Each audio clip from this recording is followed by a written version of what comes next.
From the Sky News Centre, this is Paul Murray Live. Thank you, Chris. Happy Wednesday. We know we live in the greatest country in the world. We are reminded of that, particularly at a news time like this. But sadly, our country can bite. And it is biting right now in Queensland, in the Western Downs region, just a little further on the other side of Toowoomba, around the town of Tara. There have been many people that have been evacuated. Fires have been burning there for a while. 11,000 hectares are gone thus far. And we're hearing out of the Queensland Fire Authorities that there's a chance that they are going to, because there's an awful lot of state forest around there, that these fires could keep burning all the way through to the new year. Now, I'm scared about that because it was the New South Wales Fire Authorities' decision back in the lead up to the Black Summer from a couple of years ago, when they let something that looked like it was off in faraway bush burn for an awful long period of time. Then it merged up with other fires and we all know what the result was. So obviously they know how to fight a fire better than I do, but I hope they nip it in the bud rather than let it burn.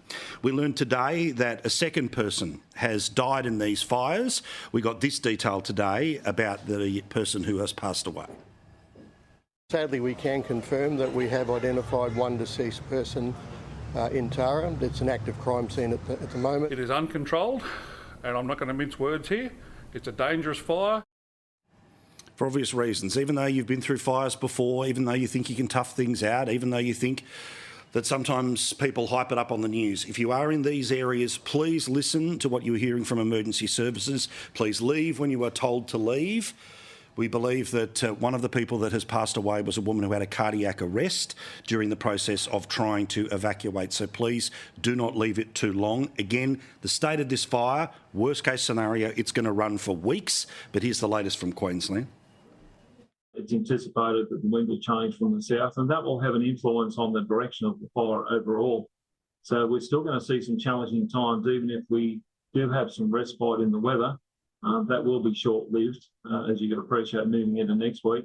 The temperatures, again, will be hot, it'll be dry and windy. Strength and love to everyone who is watching us on Sky News Regional, particularly our mates in Queensland. You know how much I love that state. And sadly, I think we're in for a little more of this over the next few weeks and months. And Australian news will always come first on this program. No matter how serious and significant the news is overseas, and I'm not ignoring what's happening overseas, but what's happening here will always get the priority. The central lie that was behind Anthony Albanese in an election campaign where he became the Prime Minister was that he could do something about cost of living. We show you every night a promise that is still on his Twitter feed from before the election. No ifs, no buts, no asterisks, no maybes. A Labor government will lower the cost of living. Well, today, inflation continued to rise. A 13th interest rate rise next month has just become much more likely. Australia could be staring down the barrel of yet another interest rate rise. The latest inflation data has just been released. Economists are betting on a Melbourne Cup day hike. Quarterly inflation has jumped by 1.2%. Today's inflation data higher than expected. Now, of course, all of these things are not a surprise. We talk about it every night because it is what you are living each and every day. While political media has tried to talk about something else for the past few months, including $500 million on a referendum where we knew the answer was going to be no for months. The press gallery is more than happy to let the government pretend they're doing something about it, but the reality is that Australians are hurting. Because they are apparently hurting a little bit less than at the absolute height of this thing, we're supposed to believe things are getting better. Well, that's not the case. The headline number is not the highest number that we've seen in the past couple of years, but it is starting to tick up. It went up last month. It's gone up again this month to now 5.6%, and that's annually. There is one good bit of news that apparently going down by about the same amount has been fruit and veg. So it's still high. It's still way higher than it was a couple of years ago, but fruit and veg apparently is getting slightly better. But while the overall figure is 5.6%, the things that are pushing, and they are pushing hard, and it is why this is not about to end anytime soon. Let me show you. Electricity up 18%.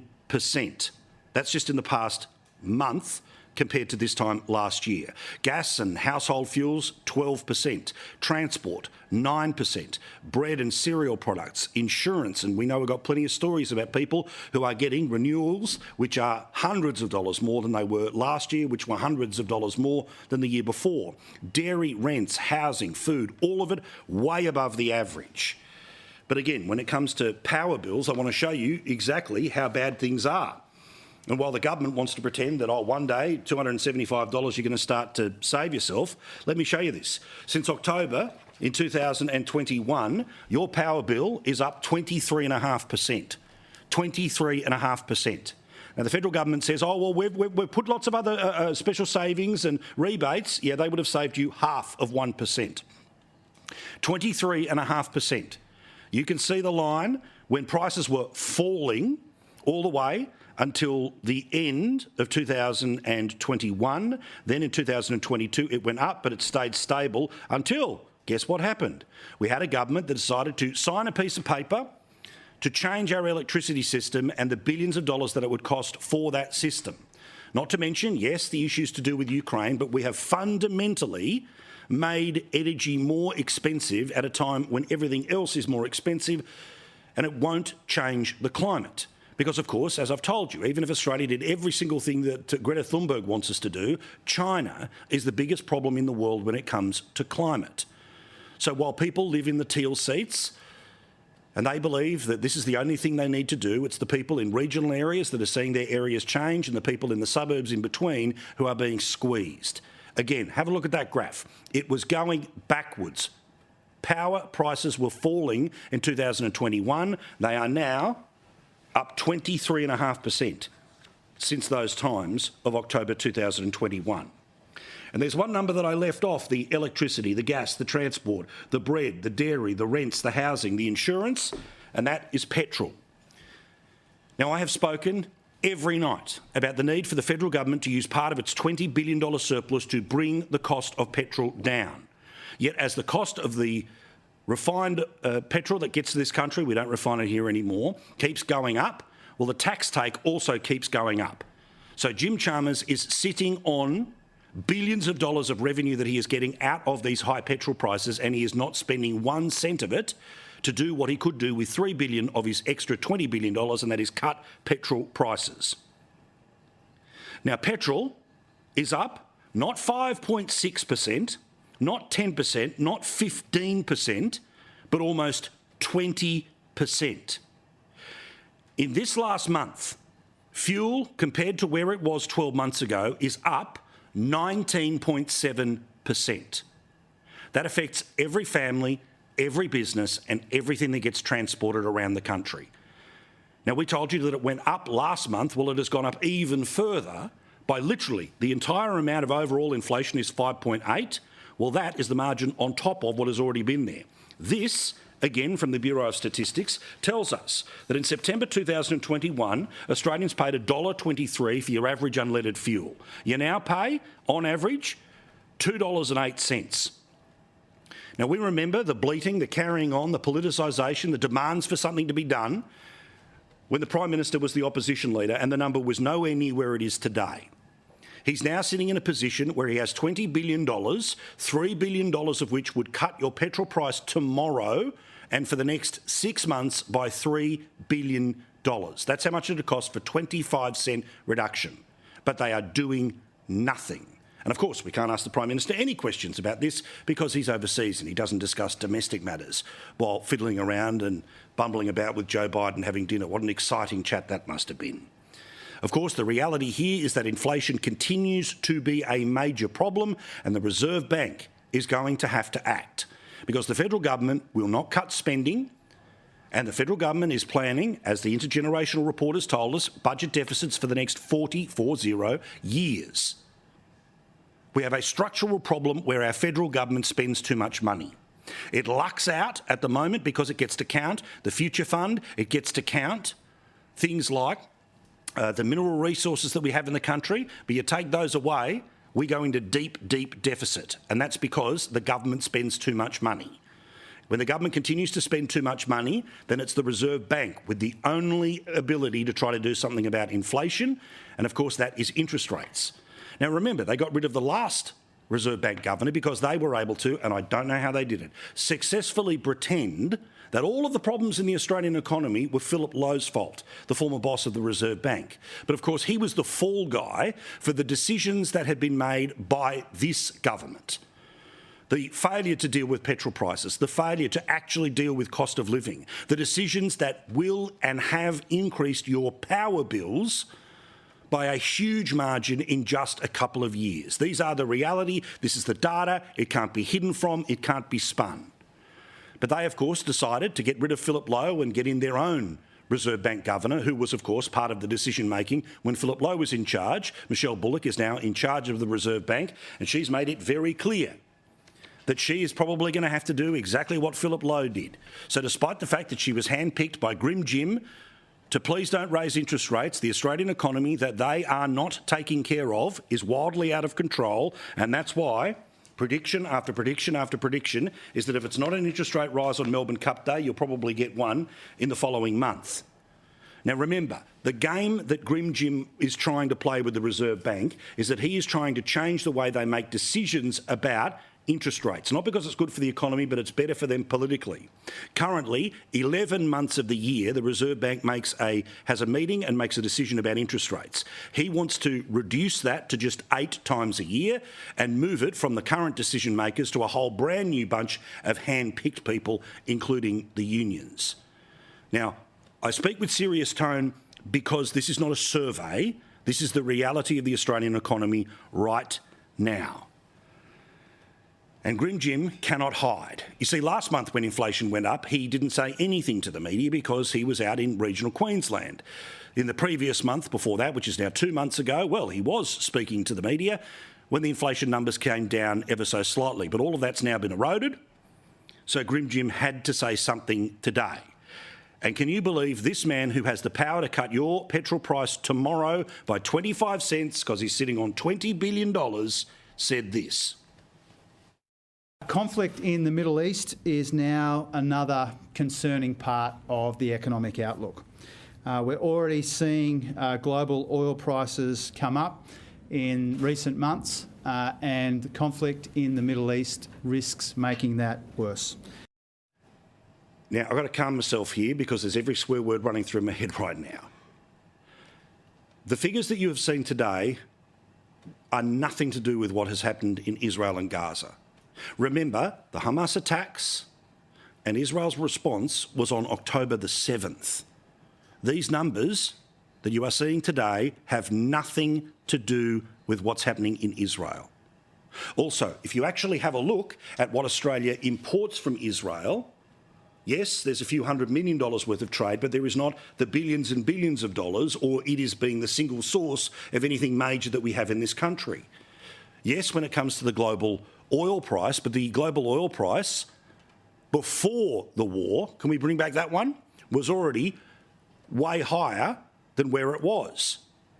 Because Australia doesn't refine, it means we have to buy things on the global market as refined, and that number now means your petrol is up 19%. Grim Jim says it may well go up higher now because of what's happening. But the reality is, since they came to government, petrol's gone through the roof. And they said elect us because they thought the bottom of that graph, the bottom left of that graph, was a reason for you to change the government. Yet today, the disgrace that is the people in charge of the Australian economy who blamed the former Reserve Bank governor for doing exactly what the current Reserve Bank governor is going to do, which is to have to raise interest rates because inflation is too hot in Australia right now. Yet the federal government is going to spend more money than it gets for the next 40 years. So even if they flum a surplus next year and they're able to take that to a federal election, their prediction for the next 40 years is deficit, deficit, deficit, deficit, deficit, times all the way to 40 years. Now, of course, the Prime Minister cannot be asked about any of this because he doesn't talk about domestic politics, as you know. He's going to have his big day in Washington after having dinner with the President at the White House, and that's fine. Australian Prime Ministers meet with American presidents. But basically, the entire press corps that's over there, not one will ask the Prime Minister about inflation in Australia. Not one will ask the Prime Minister if he will cut petrol with the $20 billion extra. Tomorrow, when you fill up, look at the price, minus 25 cents, and that's what the government could do tomorrow. But they choose not to. And why? I don't think they even know. Meantime, on the show we often talk about the massive push towards big Australia. Part of that intergenerational report that says we're going to have about 40 million people living here by 2060. Millions of people, Sydney, Melbourne, Brisbane. Well, you notice because the reality is that we already have a congested system. We already have hospitals that don't work. I'll get to that in Queensland in a second. We already have people waiting in the back of ambulances in Victoria. We have a 000 system that falls over and 33 people died because of the demand on the system. The schools are full. It's difficult to get a job at the moment because basically we're at full employment. But no, let's tip in more people. Remember, the plan is to get to about 900,000. Well, they're already way ahead of that, and that's the plan for the next 2 years. The far right wing, Sydney Morning Herald, puts it 2,000 people a day being added to the Australian population. Poll after poll have said that Australians are frustrated with how fast this immigration is. Not because they care about where people come from or what they look like, but because people have to get up earlier, to squint into the sun, to sit on a motorway, to go to work, to see the sun set, to come back on a motorway, and if they get a chance, they get to tuck their kids in at night. And for the privilege, it's costing them 20% more than it did 12 months ago. Now, of course, we've already been told by the sages of the press gallery that you're not allowed to discuss any frustration people may well have with the increased migration. It would, of course, be racist. Nikki Sava, the one who has so much to say about the conservative side of politics, she has already flagged that you cannot discuss this issue. She wrote just last week, Dutton flagged his intention to use immigration most clearly in his budget and reply speech in May, where he said net overseas migration of 1.5 million over 5 years would worsen the cost of living and inflation. Yeah, you see, that connects with people because it's the reality. It's the issue most ripe for exploitation because it can feed into every grievance and every prejudice, including from migrants. Because, God forbid, the people who already live in the busy parts of the outskirts of our city get busier. So the bottom line of Treasury looks good. Housing too expensive, roads too congested, can't find a job or a hospital bed. Whatever ails you, blame immigration and, of course, Albanese. Well, guess what? There are plenty who push back against the pre-argument of the great self-admitted liar, Ms Sava. 900,000 people coming to the country in the next 2 years, 1.5 in the next 5 years, and these numbers are already out of date. Well, of course, they create problems. As we showed you last night, even in places like Ipswich, one rental property has more than 100 people trying to look at it. And today, in the Australian Financial Review, a former Deputy Secretary of the Immigration Department is telling the truth. We are doing too much too fast. He estimates that the overall net migration will hit 470,000 people in the next 12 months to June, and probably has actually already hit 500,000 in the 12 months to September. We've still got October, November, December to go. 900,000 was the plan over 2 years. We're already at 500,000 in 12 months. He told the Fin, I'd be very surprised if the government can get down to the 315,000. The September quarter is already very strong. It's starting to turn, but turn very slowly. The reality is the numbers are riding very fast. And this former immigration official, the person who was inside the immigration department, was on our airwaves today saying the same thing. Essentially, net migration is the way the Australian Bureau of Statistics measures the impact on the Australian population of immigration. And 500,000 is what I estimate for the period for the 12 months to September 2023, and that is indeed an all-time record for Australia. And again, just before the self-admitted liar again says you can't go there, you can't discuss it, even though it's the immigrants who 90% of which go to the fringes of Sydney and Melbourne, nowhere near where either of these two people are or these two people hang out. Well, what about the Grattan Institute, one of the lefty think tanks? Record rates of immigration are also adding to housing demand, pushing vacancy rates lower and rents higher. An extra 100,000 migrants resident in Australia over 23-24 compared to the budget forecasts of 315 would push up rents by 1%. More people, more demand, fewer homes, higher rent. Higher rent higher inflation, higher interest rates. Oh, but please don't talk about it, because that might hurt the Labor Party. Fair dinkum. Meantime, in Queensland, great reaction last night to pointing out that Queen Palaszczuk, of course, trying to get herself elected for an amazing fourth term in Queensland. Fingers crossed Queensland will be smarter this time than they have been a couple of times before. Well, of course, she's out and about and trying to look like she's some sort of, I don't know, self-help guru with the whole soft Anastasia logo you can notice in the background there as she's meeting her own Facebook fans in invite-only events in Queensland as she tries to go to a gender war so people ignore the reality of what the state is like under her control. They've been in charge for a very long time. As you know, taxpayers paid for this ad for the Labor Party, but you're not supposed to think anything bad about that. But there is one part of this video that I wanted to pull apart for you tonight because it tells a very different story than the reality of life in Queensland. We can do that at the same time as the biggest hospital building program that any state has ever seen. Another 3,000 beds, 3 new regional hospitals, a new dedicated cancer hospital, 7 satellite hospitals in southeast Queensland, plus the doctors and nurses to work in them, and a huge expansion in mental health. Now, of course, all of these things are years away. They have not employed the people to actually work in it, but that's not the point I want to make.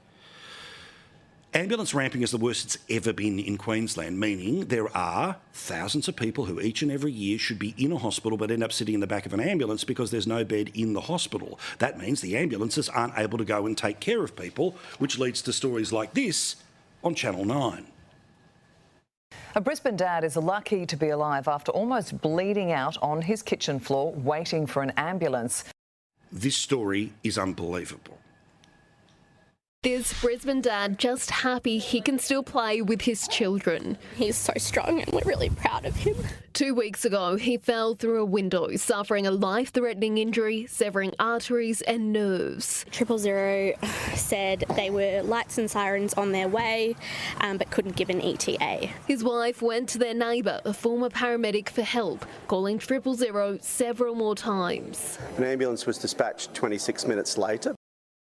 So the story ends there, right? No. They had to drive themselves to hospital because they didn't trust the ambulance would turn up. But have a listen to how close the ambulance station is from their house.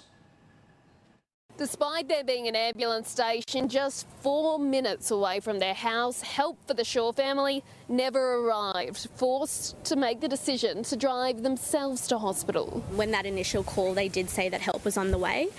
So thank God we didn't listen, and our neighbour made the right decision that we had to go, because if we had listened to that advice, my husband wouldn't be alive. That's the reality of Palaszczuk's Queensland. Please do not fall for the spin. Please get your friends to pay attention to the reality, because these people are in charge and have been in charge for most of the past 30 years. 3 years of the Newman government a long time ago. It's all been one-party rule. They promise to do better every time. They lie to you that they are doing better every time. But things are getting worse and people are dying as a result. Thankfully, that man, because he ignored the advice coming from 000, is alive. So if you get a chance to go and see the Premier and have a coffee and she can pretend that she's a new daytime talk show host with Anastasia, feel free to mention people like this. By the time you wake up tomorrow, you will see lots of pictures with Peter Stefanovic in First Edition of the Prime Minister hanging out with Joe Biden at the White House. Of course, I had the opportunity years ago to be able to be there myself to see a state visit. It is impressive. It fills you full of pride. But one of the parts that was planned as the entertainment won't be taking place. The B-52s, yes, the band you barely remember from a long time ago, they were due to perform. However, they will not be turning up now because they don't want to be partying while other parts of the world are on fire. Not a bad idea. Meantime, the Premier in New South Wales decided to front a upper house inquiry into what was the police response to that disgraceful series of protests that took place the Monday after the attacks in Israel. Again, we've told you in chapter and verse last night what the behind-the-scenes information was being passed, where the police didn't want the sales lit up. The Premier did. Good on the Premier. But now the Premier is copying it for not accepting the advice of the police. The same brass on the police force who said, we can't control 1,000 people unless, of course, they're protesting against COVID. I made an error there. It should have been the case that once the decision was made to light up the Opera House, that there was a decision by the government to give the Jewish community in particular an opportunity to commemorate and mourn the death of so many innocent civilians. Now, the truth of the matter is not only did we not do that, but the area was taken over by a violent protest where anti-Semitic and race hate language was used. And I don't have an excuse for that. The only thing I can do is apologise. He has to apologise because the police, who said, please don't do it in the first place, couldn't control the people who we told you were at Town Hall. Remember that very long editorial where I showed you all the rest of it? The police let it get out of control. But the Premier has to apologise. Madness. Quick break, back with more. Bronwyn Bishop, Joe Hildebrand and Megyn Kelly tonight. All-star lineup. Big one here. And wait till you see the latest example of the Yes campaign not taking no for an answer.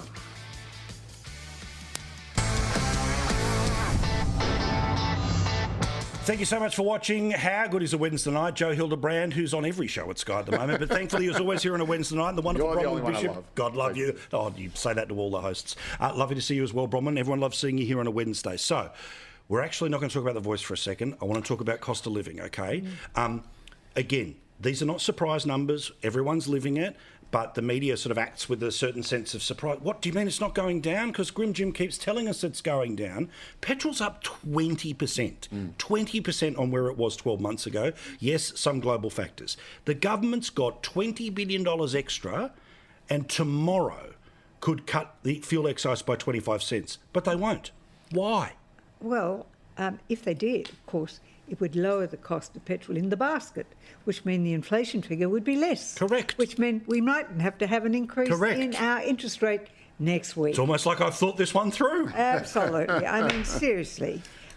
This government has got an inflation problem because its policies have fed it. Increasing wages, letting petrol prices go through the roof. The fact that its industrial relations laws are pushing it along. Everything it does is over expenditure. It is just, it says we're fighting inflation, but all its policies feed it. And what does Grim Jim do? He gives us a salad sandwich. Yeah. There's nothing. The lips flap, but there's no content. Well, nothing comes out. But also, far be it from me to cheer in the side, but I'll give you some free advice here, Joe, to maybe text back to a couple of people. Their response is always to stand up and say, well, we did this for childcare and we did this for people on Job Seeker and we did this for... OK, great, OK. But let's be honest, the change of JobKeeper is $56 a fortnight. Is that more than was there before? Sure. Is that enough to change anyone's world? No, right? It's just one of those big numbers that all the sort of boffins tell you is a big and important thing to do. But the vast majority of Australians don't receive welfare. The vast majority don't. So when they hear the government's doing its bit, but they're saying petrol's up 20 and insurance is up more than the average, you've seen all the lists, that's where there's this huge disconnect. And good luck trying to tell people that the war in Israel and Gaza is the reason why inflation's going up. Yeah, look, it's I mean, I suppose explaining why it's happening isn't really the point, isn't it? It's what you do about it and how... If you can stand in front of a fire and tell us why it's burning. That's right, it doesn't put the fire out. So I totally take that point. I think the really hard truth is, and again, this is something that both sides of politics keep running into, people say, oh, the government's got to cut spending, but there's not enough in the budget for middle income earners, and we've heard that refrain said in the same breath by the same people criticising the same budget. I've hated that for 20 years. The federal budget has gone from a national economic document to what's in it for me. Yeah, that's right. I hate that. And so I guess the answer to your question in terms of, why, job seekers are getting stuff, childcare is getting stuff, but average middle income earners aren't getting that much. Instead, they got 1,500 taken off them. Yeah, but they are getting the stage 3 tax cuts are still going ahead next year. And again, you want to make sure in something like this, it's, you know, the meat kind of has to go through the grinder. It's a horrible sort of thing to sort of have to even contemplate. My own household is going backwards. We're going backwards. Our mortgage is shot up. And you've got a great job. This is the other thing too, right? I've got a great job. That's right. Yeah, exactly. So imagine you're somebody right. who hates their gig, who's earning basically bugger all compared to where they were. And that's what I think, for me, Bronwyn, again, is that I don't want any more emoting about politicians that they sort of roughly understand. They got their biggest pay rise in 10 years this year, the political class. The bureaucracy's got its biggest pay rise in 10 years. All of those people, dare I say the yes camp, is keeping amongst itself, and it's all very happy. And I even noticed there's stories today about people buying Ferraris is going through the roof. But the people who are getting around in a clapped out Camry are being screwed, and they're being told, oh, it's all okay, don't worry. Well, of course, the problem is that when they came in on a basis that they were going to push wages up. And that immediately they set out on that. They pushed up in the aged care sector.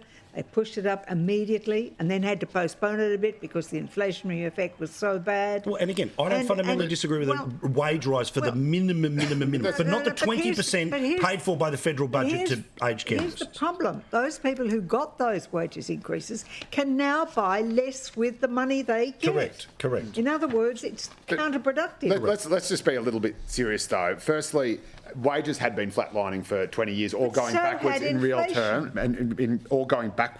terms, Inflation wasn't going backwards, and inflation wasn't flatlining. It was going up by between 2% and 3%, just like the RBA wanted it to. And the reason why there was a massive spike in cost of living, in inflation, was not because of wages rising, because they hadn't by then. It was because of a massive outbreak of post-lockdown spending, because people had saved all the money in lockdown, and they came out through help. And the overstimulus helped that. Plus supply, this is absolutely fact. But all of that's gone now. Plus supply chain shortages. That's right, which is why inflation is now not as high as it was. The problem is quite right to say so we've gone from blacking out, being choked, to now just feeling a little bit. That's right, and it's still bad. I know it's bad, and again, we're all feeling the pinch. And if I'm feeling a pinch as a pretty comfortable upper middle class person these days, didn't start out that way, but I'm terrified of ending up back there. The only thing that you said that's right, Joe, is that the Frydenberg expenditure through COVID was Keynesian policy in spades,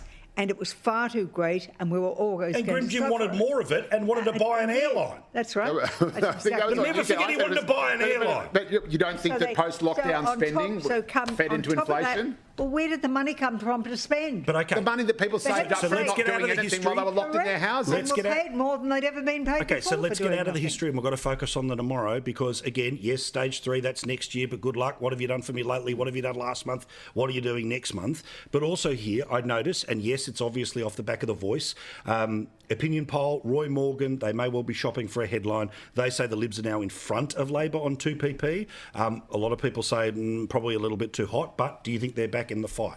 Absolutely. And people who say that the no result has no impact on Albanese or the Labor government are living on some other planet. I mean, they put their whole attention to this one issue, and the Australian people said, no, you've got it all wrong. And that has taken, as I said, Albanese took the entire capital that he had generated by winning the election, put it on the roulette wheel, and he lost. Yep, 100%. And so there is absolutely darkness back. How come Newspoll has Labor at 54%? Well, this is what I'm saying, right? Two-party preferred. But would you trust Roy Morgan over Newspoll? Seriously? You cannot say that. I think they're. If I'm betting on the roulette wheel, you think Roy Morgan is on a par with Newspoll? I think that there's merit in both polls. That's all I'm saying to you. But I'm not going to say to you otherwise. The question was. Okay, but the reality is. Roy Morgan. But okay, that's inside baseball. Is Dutton back in the race? Answer. Yes. So here's the thing, where the assumption is, and you've already seen Question Time, media, the Nikki Savas sort of, the early message being sent to everyone, don't dare talk about immigration. I mean, come on, people's lives. Immigration is alive and well as an issue. 100%, including in the communities where 90% end up in the suburbs of Sydney and Melbourne, and they end up in particular, like, that's a chat to have, right? But the tactic seems to be, the assumption seems to be that they can pull from, say, the Democrats' playbook here, right? Where it doesn't matter what your circumstances are, don't vote for the other guy because he's too extreme. Yeah. Do you think that that's actually going to connect with people when they are living what they are living, and there's that ironclad 275 promise that they won't be able to deliver in an election if it's in 25? Yeah, it's an interesting one. I think there's a couple of things. I think the New South Wales state election shows that you can win an election by going positive and not just saying, look, we're crap, but we're not as bad as the other guy. The other guy's worse. And I think also the referendum has just shown that if you try to go negative, that can also backfire terribly. I mean, a referendum is a very different thing to a general election because it's not one side has to win, but leaving that to one side. I'm sorry, one side did have to win, and they did. The no case won. Yeah, so nothing has happened. There's not a no government. So the point is, if you're running a referendum campaign, you have to make a positive case for change. Otherwise, nothing happens. Just attacking the other side doesn't work. You know the old adage that governments lose elections. Oppositions don't That's win. right, but we were talking about referendum. I rather like this comment. That rule does not apply. That rule doesn't apply. That's exactly what I'm saying. All right, Stay with me, Bronwyn. Stay I've got with 90 me. seconds. Let's go. I like this comment. We have a Prime Minister who divides the nation by race. We have a Foreign Minister who calls on victims of extreme terrorism to show restraint. We have an Energy Minister who is destroying our environment in pursuit of his extreme goals. We have an Information Minister seeking to censor the views of those whom she deems are spreading misinformation. Has Australia ever had a worse government? I don't recall anything like this in my lifetime. But then again, I was too young to understand the mess that Whitlam government created.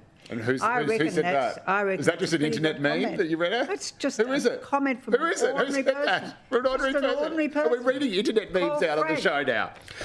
Well, that government, that person who we don't know who it is, just so eloquently despite, as Maggie Thatcher might say, what are their names?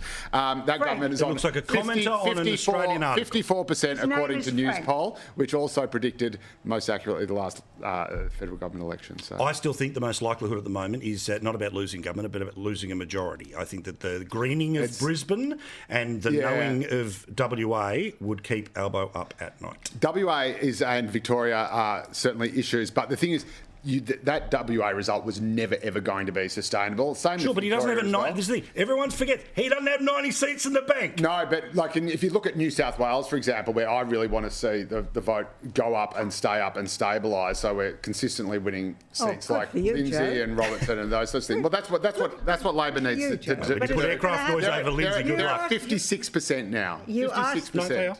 You asked the question: is the coalition back in the game? The answer is yes. So you don't even think they're in the game? You think Labor is basically exactly where it was in the lead up to the last election and post? I would much rather see, and I think any political strategist would much rather see Labor go up in New South Wales and go down in WA and Joe, you're a Victoria. Labor man saying you want Labor to get more seats. Of course you're saying that.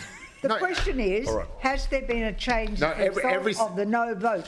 Answer, yes. Yes, Labor went up by 1% to 54%. That's in the latest news poll. All right, hang on. You've 2PP'd, Labor's won with some green... Anyway, the chat is always here. But we have to say this. Yes. Where we put a real effort in Mackellar and worked, no thanks to the centre or the local conference, but people who cared. Correct. It's on 49...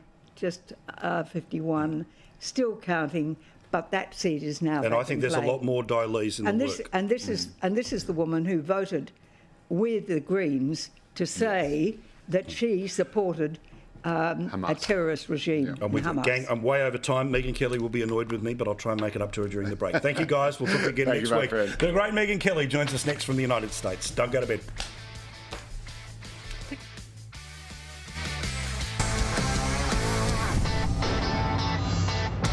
Let's talk to Megyn Kelly, but before that, can I show you the most ridiculous example of somebody being on an autopilot when they should be paying attention to the question that they're asked? Oh, she's just the White House spokesperson. Listen to the question and where she goes.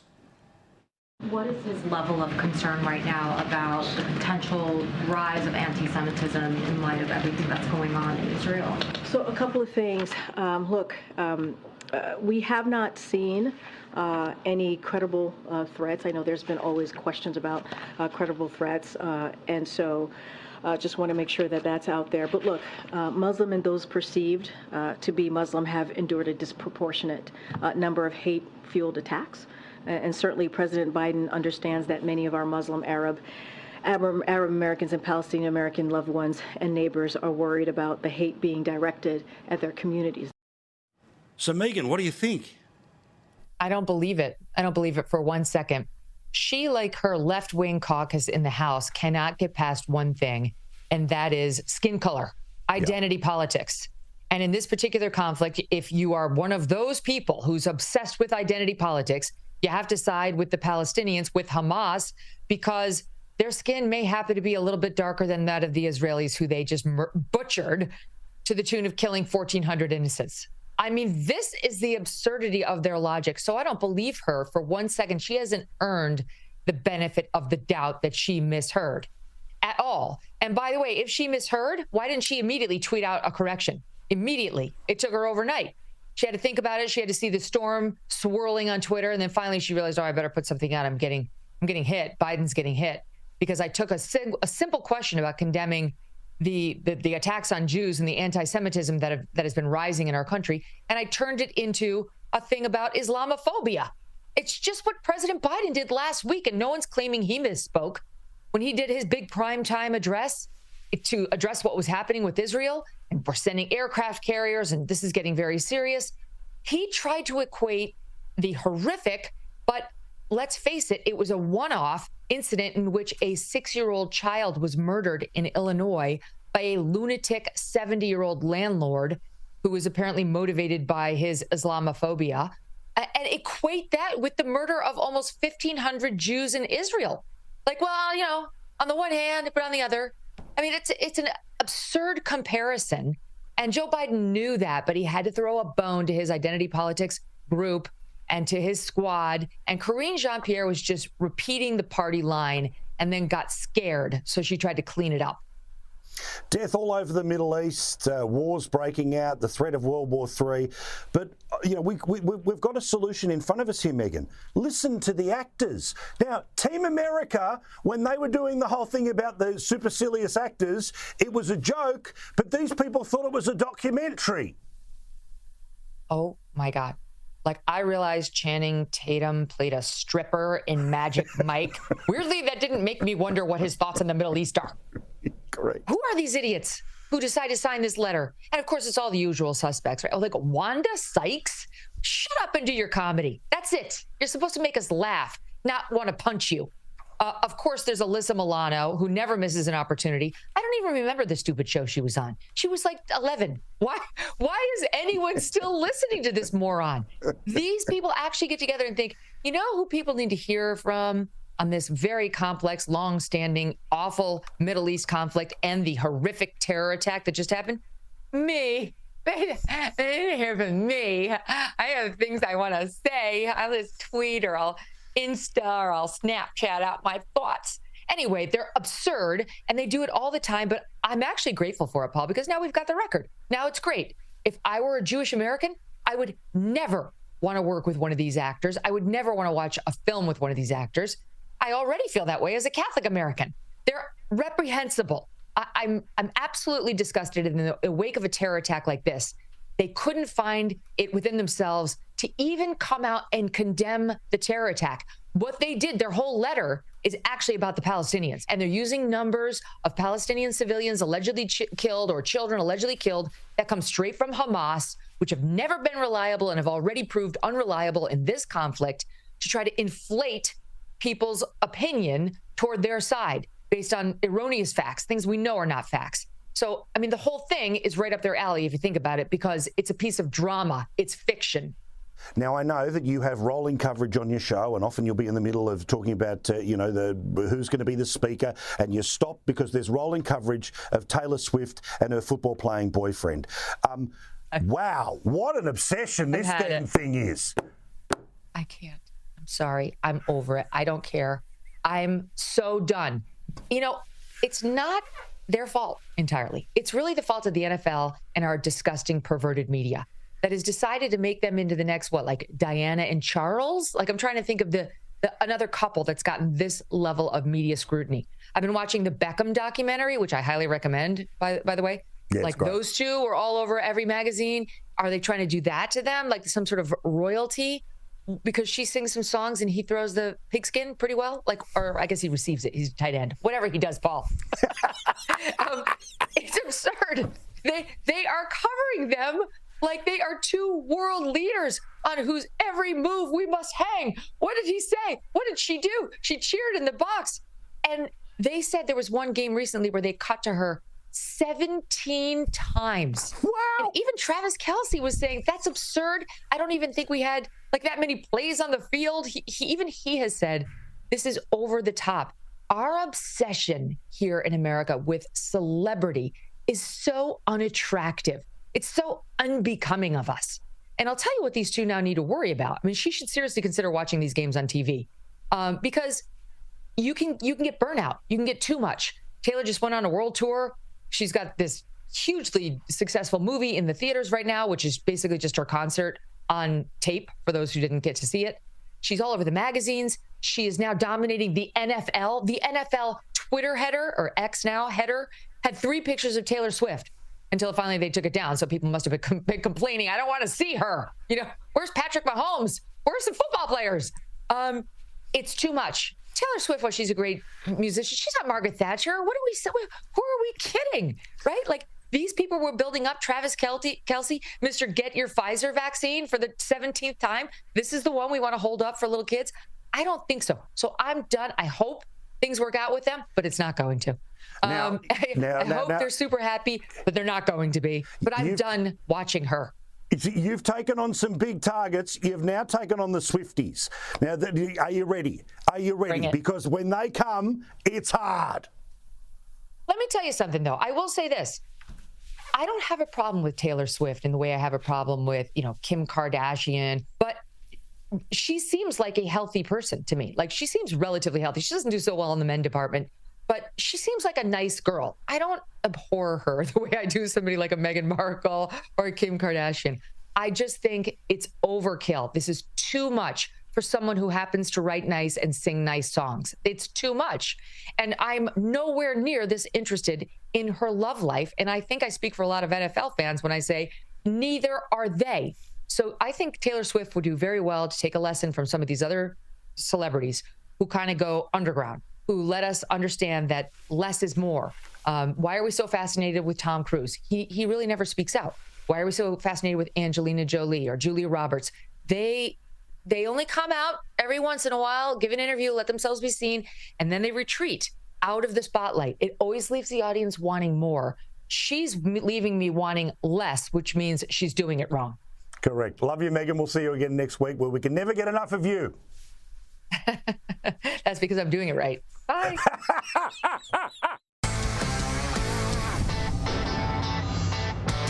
I can't believe it's 4 years since Scott Morrison met Donald Trump at the White House, which means it's 4 years since this picture was taken. And for 4 years, this picture has sat on the set here of this program. And for 4 years, I've copped crap about it. But can I just tell you what this photo means to me? And it's not about him and it's not about him. It's actually about him. I love that I live in a country where a bogan from an average suburb like everyone else could one day be able to live a dream, to be able to work in the field that they always wanted to work in, to one day be able to work into that field, to be able to go overseas, to be able to meet a president, and to be able to even stand in the Oval Office, something I never dreamed was possible. But it was possible, and it was possible because of my family, my friends, and the place that I work. So I am forever proud of this photo. Enjoy your time at the White House, Albo.